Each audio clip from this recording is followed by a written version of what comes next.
I don't think we can say enough how good it is to be at March 1st. You know, people who don't live here don't understand.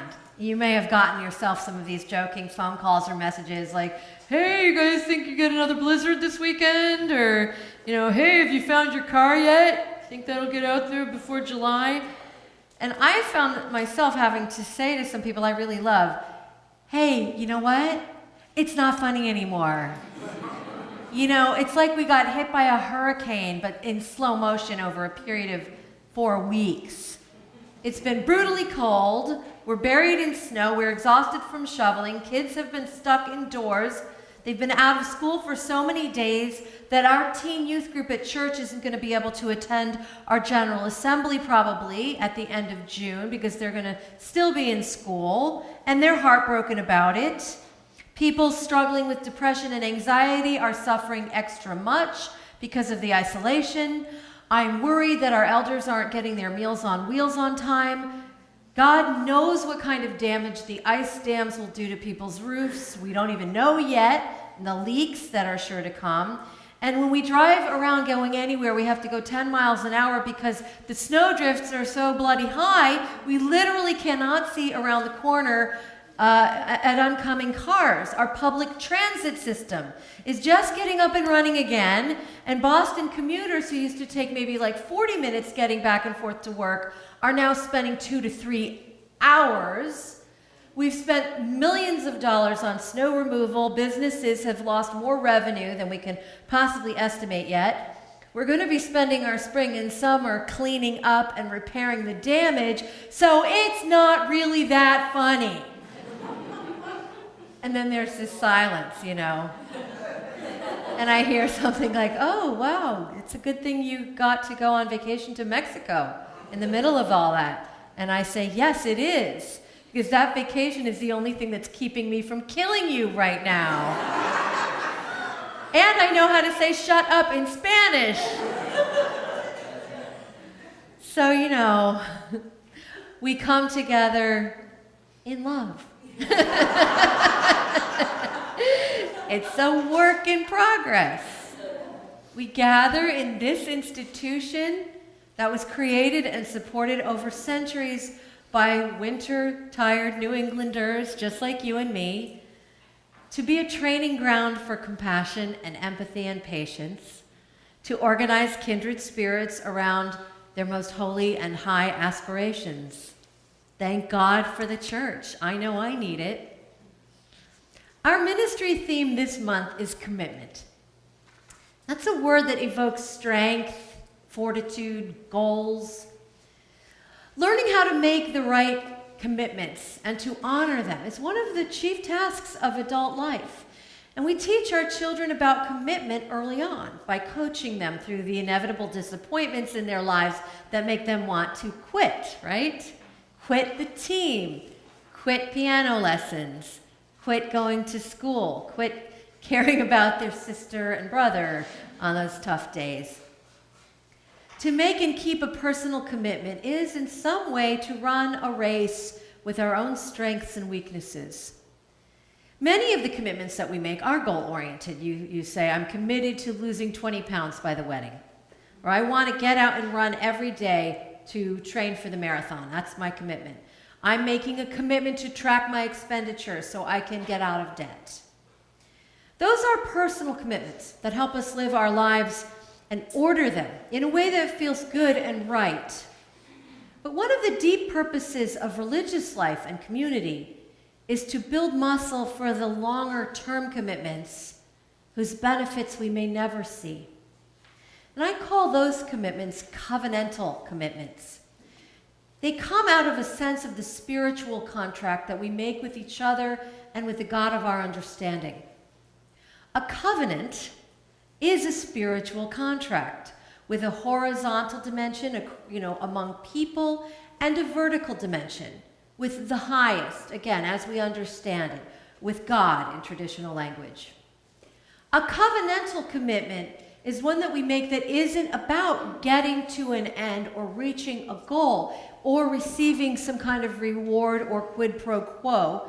It's the kind of commitment we make because we want to be or become a certain kind of person who leads a certain kind of life. So this covenantal commitment is the kind of commitment that shapes us, or that shapes a community and makes them a people. So let me give you an example. Say that there's a couple who they're not getting along and they don't like each other very much anymore. So they say, we're committed to staying together until the kids are out of the house or off at school. Now that's a very specific and time-bound kind of commitment. It has an end goal, at which point the commitment will be concluded and both parties can do as they choose. What would this kind of arrangement look like in a covenantal commitment? Very different. The couple might say, recognizing that we are not in love anymore, and recognizing that we are barely tolerating each other, we are committed to treating each other with compassion, respect, and kindness for as long as we share a home together, and to speak well of each other when we are not together, because that's the kind of people we are both dedicated to being. So do you see the different orientation? The marriage may or may not last, but that's not the point. The couple both agree to shift their goal in a covenantal commitment. Each member of the couple, each person, agrees to shift the goal from individual happiness and a sense of wanting to feel certain things when they're together, like to be in love or to adore each other. They shift that to a covenantal commitment to be a certain kind of person in the relationship, together and separately. A covenant is all about not controlling the outcome, but it's actually about submitting, living in obedience to a set of values and accompanying promises that we make to incarnate those values. And if I know one thing about Unitarian Universalists, it's that the words submission and obedience are not high on our list of theological values. This is why these ideas can be like, oh, obedience? Whoa. This reminds me that we're now in the season of Lent, which you may remember from your religious past or you may be culturally aware of as a season of preparation for Easter, when Christians give up something for 40 days as an act of sacrifice. So giving up chocolate or reality TV for 40 days might not seem like a covenantal commitment, but it can certainly approach that level of commitment if done in the spirit of humility and faithfulness and obedience, as in, I'm giving this thing up in order to flex the muscle of my spiritual health and to live more fully in accordance with the values that I feel led to by my deepest reverence, by what I most love and honor. I always think about Moses when I think about covenantal commitments. Poor Moses, who agreed to enter into a covenant with God, even though he didn't want to, and said, I'm not your guy, and who ended up spending 40 years leading this people through the wilderness. And at the end of those 40 years, guess what? He got to look at the promised land, Canaan, but not enter it. So that essence of the covenantal commitment being one in which we are not in control of the outcome, we do not have an end date to conclude in sight. As Martin Luther King said, I have been to the mountaintop, and we have a vision. We commit to doing those things that help us follow and be obedient to the vision. Another one of the Bible's greatest hits occurs when the prophet Micah asks, what doth the Lord require of thee? Anyone want to get the extra points to answer what that answer is supposed to be? No, some of you know it. Do justice, love mercy, and walk humbly with your God. He's asking, when Micah asks that, what doth the Lord require of thee? What he's saying to this community is, what's your covenantal commitment with the ground of being? What is your covenantal commitment with the ultimate?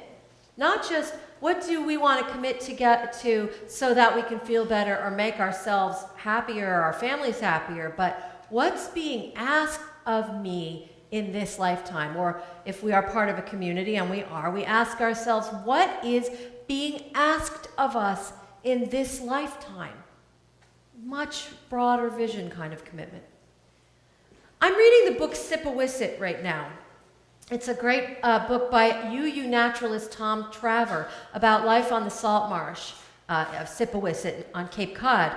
It's actually the book chosen by the Green Sanctuary Ministry team that they will be discussing at a program in March.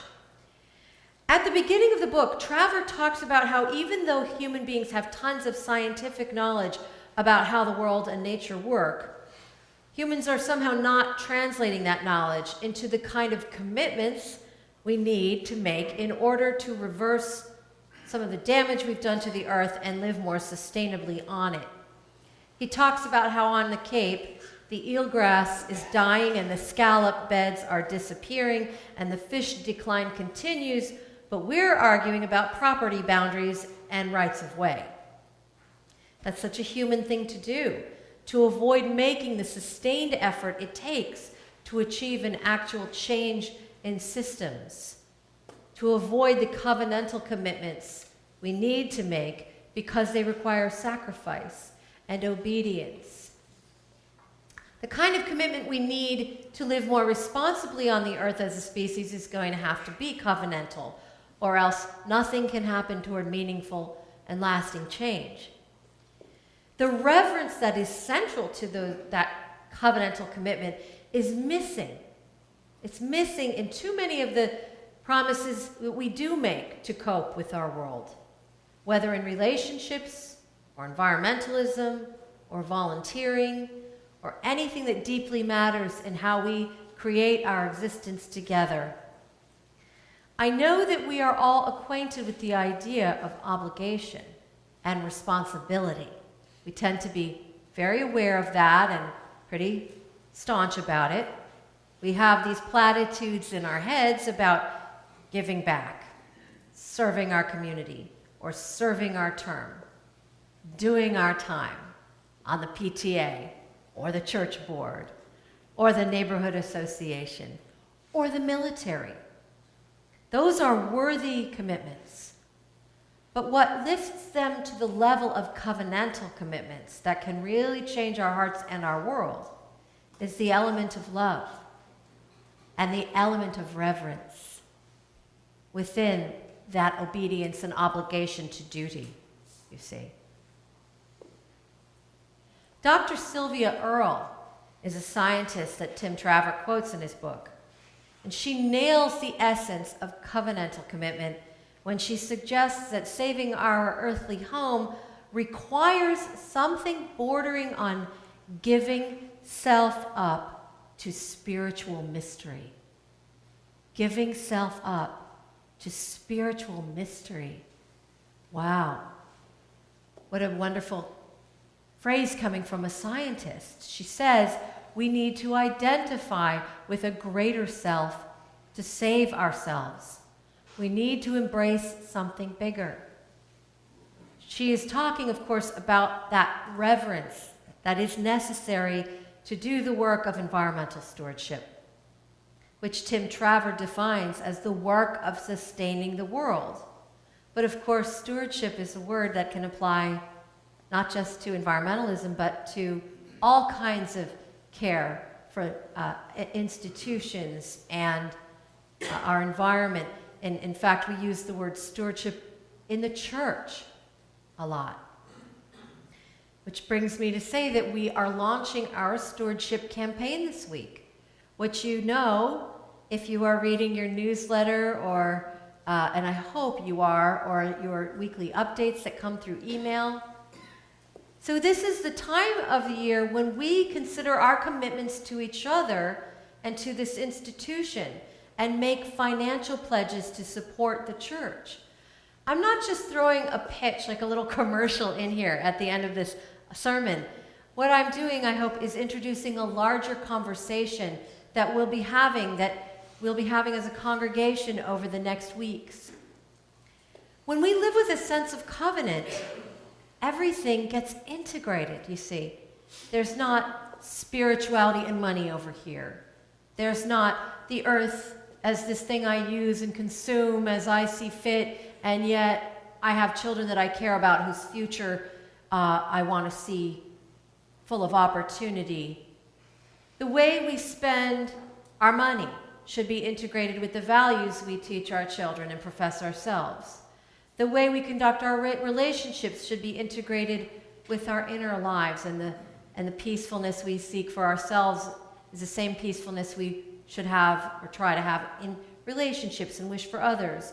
The way that we behave at work or on the roads or in the checkout line at the grocery store should be integrated with the way we conduct relationships with those we love. The way we regard the earth should be in accordance with the choices that we make about what we consume. It all circles around together and connects in wholeness. That is the goal. That is the goal. But as the hymn says, the goal shines from afar. We're not there. What we do is constantly work and make the kind of commitments that help us get there. I have one commitment to request of you in the coming weeks, and it is a covenantal kind of commitment. Please treat your sister or brother church members who are going to call you for your pledge to the 2015-2016 fiscal year with kindness and courtesy. Here's why. I've been doing church work for 18 years now, and I'm always amazed by the people who say, well, they were calling from church, or, oh yeah, that person is calling from church to get your pledge, honey, do you want to take the call? Or, they get the voicemail, oh, they're calling from church. Nobody's calling from church. You are the church. The call is coming from within the house. The call is coming from within the house. So hearing from you, yourself, to talk about your gift to the congregation, I hope you will appreciate that and greet it with appreciation and gratitude, because that person who is calling you is that deep part of yourself reaching out to have a conversation, if you understand the kind of mystical message that I'm suggesting there. I want us all to remember that the opposite of covenantal is consumeristic. And that's really something to chew on for a good long time. The opposite of covenantal is consumeristic. As we march forth into March, the light at the end of the tunnel of this terrible winter is in sight.